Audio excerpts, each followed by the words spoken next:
കഴിഞ്ഞൊരു 3 പതിറ്റാണ്ടായിട്ട് തന്നെ മനുഷ്യ സ്വഭാവത്തിൽ മാറ്റങ്ങൾ വരുന്നുണ്ട്. അതിൻ്റെ ഒരു പ്രധാന കാരണം ഡിജിറ്റൽ വിപ്ലവമാണ്. 30 വർഷത്തിന് മുൻപുള്ള ഒരു ശരാശരി ഒരു യുവാവിന് സിനിമ കാണണമെന്ന് ആഗ്രഹമുണ്ടെങ്കിൽ സിനിമാ തിയേറ്ററിൽ പോയി ക്യൂ നിന്ന് ടിക്കറ്റ് എടുക്കുകയോ റിസർവ് ചെയ്യുകയോ ചെയ്യുകയോ രക്ഷയുള്ളൂ. ഹോട്ടലിൽ പോയി ഭക്ഷണം കഴിക്കണമെന്നുണ്ടെങ്കിൽ അവിടെ നിന്നാലേ പറ്റും. ആരോടെങ്കിലും പ്രണയം അറിയിക്കണമെന്നുണ്ടെങ്കിൽ പോലും ഒരുപക്ഷെ നേരിട്ട് പറയാൻ ബുദ്ധിമുട്ടുകളുണ്ട്. ഒരുപക്ഷെ ഒരു ദൂതനെ വിടേണ്ടി വരും, അല്ലെങ്കിൽ ഒരു കത്ത് എഴുതി അയക്കുക, കാത്തിരിക്കണം മറുപടി. അപ്പോൾ മനസ്സിലൊരു ആഗ്രഹം തോന്നുകയും ആ ആഗ്രഹം സഫലമാവുകയും ചെയ്യുന്നതിന് ഇടയിലൊരു ഇടവേളയുണ്ടായിരുന്നു.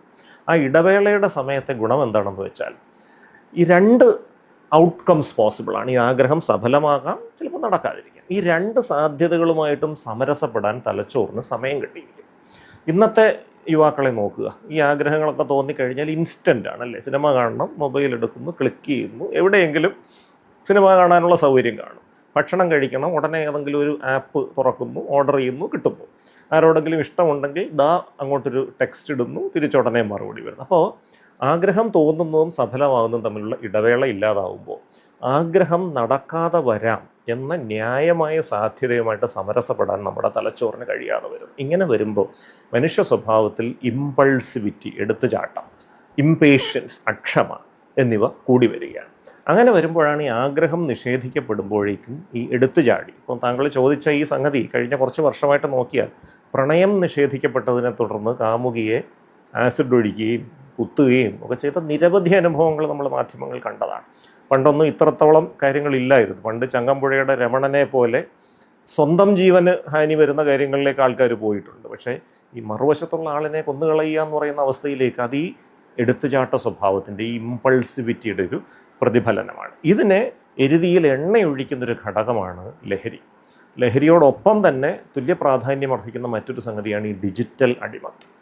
ഈ ഡിജിറ്റൽ അടിമത്വവും ലഹരിയും തുല്യമായ പ്രശ്നങ്ങളുണ്ടാക്കും. ഇപ്പോൾ ലഹരി ഒരുപക്ഷെ തലച്ചോറിലെ ഡോപ്പമിൻ എന്ന കെമിക്കലിൻ്റെ അളവ് വർദ്ധിപ്പിക്കുമ്പോൾ നമ്മുടെ ആത്മനിയന്ത്രണം നഷ്ടപ്പെടുന്നൊരു അവസ്ഥ വരാം. അത് എന്താണോ മനസ്സിൽ തോന്നിയത്, ഇപ്പോൾ നമുക്ക് മറ്റൊരാളോട് ദേഷ്യം തോന്നുമ്പോൾ ചിലപ്പോൾ അയാളെ ചീത്ത വിളിക്കാനോ അടിക്കാനോ ഒക്കെ തോന്നിയെന്നിരിക്കാം. പക്ഷേ നമ്മുടെ പ്രീ ഫ്രോണ്ടൽ കോർട്ടെക്സ് എന്ന് പറയുന്ന തലച്ചോറിൻ്റെ മുൻഭാഗം നമുക്ക് ആത്മനിയന്ത്രണം പ്രദാനം ചെയ്യുന്നു.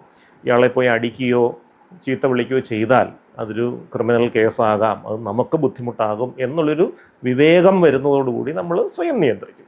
പക്ഷേ ഈ ലഹരികൾ ഉപയോഗിക്കുമ്പോൾ ഈ പറഞ്ഞ പ്രീ ഫ്രോണ്ടൽ കോർട്ടെക്സിൻ്റെയും മറ്റും പ്രവർത്തനങ്ങളെ അത് ബാധിക്കുമ്പോൾ ഈ ആത്മനിയന്ത്രണം നഷ്ടപ്പെടുകയാണ്. അപ്പം അങ്ങനെ വരുമ്പോൾ എന്താണോ മനസ്സിൽ തോന്നുന്നത് അത് ഒരു നിയന്ത്രണവും ഇല്ലാതെ അതേപടി പ്രകടിപ്പിക്കുന്ന ഒരു അവസ്ഥയിലേക്ക് കാര്യങ്ങൾ എത്തിച്ചേരുകയാണ്. അപ്പോൾ ഈ ലഹരിക്ക് തീർച്ചയായിട്ടും ഒരു റോളുണ്ട്. മണിക്കൂറുകളോളം ഈ ഡിജിറ്റൽ ഉപകരണങ്ങളുടെ മുൻപിലിരുന്ന് സാമൂഹ്യ വിച്ഛേദനം അല്ലെങ്കിൽ സോഷ്യൽ ഡിസ്കണക്ഷൻ സംഭവിക്കുന്ന കുട്ടികളിലും ഈ എടുത്തുചാട്ട സ്വഭാവം കൂടുതലാണ്. പ്രത്യേകിച്ച് മണിക്കൂറുകളോളം ഈ ചടുലമായ വേഗത്തിലുള്ള ദൃശ്യങ്ങൾ മൊബൈലിലും മറ്റും കാണുന്ന കുട്ടികളിൽ സ്വഭാവത്തിലും ഒരു ശ്രദ്ധക്കുറവും എടുത്തുചാട്ട സ്വഭാവവും കൂടാൻ സാധ്യതയുണ്ട്. ഇതോടൊപ്പം തന്നെ ഇപ്പോൾ ജീവിത നിപുണതകൾ അല്ലെങ്കിൽ ലൈഫ് സ്കിൽസ് എന്നൊരു സംഗതിയുണ്ട്. ഇപ്പം പണ്ടൊക്കെ കളിക്കാനുള്ള സമയം കിട്ടുമായിരുന്നു കുട്ടികൾക്ക്. അപ്പോൾ കളിയിലൂടെ കുറച്ച് ജീവിത പാഠങ്ങൾ പഠിക്കും. ഒരു കളി തോൽക്കാം, തോറ്റു എന്ന് വിചാരിച്ച് കുഴപ്പമൊന്നുമില്ല, അടുത്ത കളി കളിച്ചാൽ ജയിക്കാം. അതുപോലെ ഒരു കളി ജയിച്ചു എന്ന് വിചാരിച്ച് അമിതമായിട്ട് ആഹ്ലാദിക്കേണ്ട കാര്യമില്ല, അടുത്ത കളി തോക്കാം. ഇതൊരു ജീവിത നിപുണത വിദ്യാഭ്യാസം വരുന്നത്. അപ്പോൾ ഇത് നഷ്ടപ്പെടുന്നു, ഇതിനുള്ള അവസരമില്ലാതെ വരുന്നു. കളികളെല്ലാം ഏകാന്തമായ കളികളായി മാറുന്നു, ഡിജിറ്റലായ കളികളായി മാറുന്നു.